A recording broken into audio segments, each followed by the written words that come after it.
Hi guys, இந்த 2024 நிறைய பேத்துக்கு பெஸ்ட்டாகவும் இருந்திருக்கும், ஒஸ்ட்டாகவும் இருந்திருக்கும். இந்த இதில் எனக்கு பிடிச்ச டாப் 20 பெஸ்ட் ஃபிலிம்ஸை பற்றி தாங்க பார்க்க போகிறோம். அதுக்கு முன்னாடி மறக்காம நம்ம சேனலை சப்ஸ்கிரைப் பண்ணிக்கோங்க. போகும் இடம் வெகு தூரம் இல்லை. இந்த படம் பார்த்தீங்கன்னா ஒரு டிரைவர் லைஃப் எப்படி அஃபெக்ட் பண்ணுது அப்படின்னு சொல்லியிருப்பாங்க. கிளைமேக்ஸ் சும்மா ஹார்ட் பிரேக்கிங்காக இருக்கும். நண்பன் ஒருவன் வந்த பிறகு இந்த படம் ஓல்டு மெமரிஸை திரும்பவும் கொண்டு வரும். College, school and reality. சொர்க்கவாசல் இது ஒரு ரியல் இன்சிடென்ட்டை வச்சு எடுத்த படம். மேக்கிங் வைஸா சூப்பரா இருக்கும். ஜே பேபி இந்த படம் pure emotional family entertainer. Bloody beggar கவினோட இந்த படம் பெஸ்ட் ஆக்டிங் அப்படின்னு சொல்லலாம் கவின் கரியர்ல. ராயன் தியேட்டர் பாக்குறதுக்கு சூப்பரா இருந்த ஒரு படம். எஸ்.ஜே. சூர்யா சும்மா மிரட்டி விட்டுருப்பாப்ல இந்த படத்துல. ஸ்டார் பிலிம் இண்டஸ்ட்ரிக்குள்ள வர நினைச்சிட்டு இருக்கிற லட்சக்கணக்கான பேரோட கதை இது. லவர் டாக்ஸிக் ரிலேஷன்ஷிப் பத்தி சொல்லியிருப்பாங்க. பர்சனலி ரொம்ப கனெக்ட் ஆச்சு. பேச்சு one of the best thriller படம். மேக்கிங் வைஸா செம்ம வேற லெவல்ல இருக்கும். தி கிரேட்டஸ்ட் ஆல் டைம் தளபதியோட இந்த கோட் படம் தியேட்டர்ல சும்மா செலிப்ரேஷன் பண்றதுக்கான ஒரு படமா இருந்துச்சு. கொட்டுக்காளி இந்தியன் சினிமாலேயே தி பெஸ்ட் பிலிம்னே சொல்லலாம். கருடன் சூரிய ஆக்டிங்ல வந்த ஒரு தரமான படம்.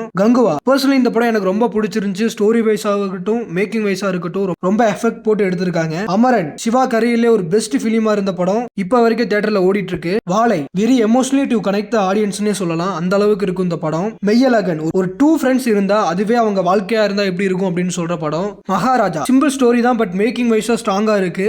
சைனா வரைக்கும் போய் சம்பவம் பண்ண ஒரு படம். புஷ்பா 2 1000 கோடிக்கு மேல வசூல் பண்ணி இப்ப வரைக்கும் ஓடிட்டு இருக்க படம். எனக்கு ரொம்ப பிடிச்ச படம். குரங்கு பெடல் சிவாவோட ப்ரொடக்ஷன்ல வந்த ஒரு சூப்பரான பெஸ்ட் பிலிம்னே சொல்லலாம். லப்பர் பந்து சிம்பிள் ஸ்டோரியை வச்சு தியேட்டர்ல சம்பவம் பண்ண ஒரு தரமான படம். இந்த படங்கள்ல உங்களுக்கு எந்த படம் பிடிச்சிருக்கு, நீங்க எந்த படத்துக்கு தியேட்டர் போனீங்க அப்படிங்கறத மறக்காம கமெண்ட்ல சொல்லுங்க.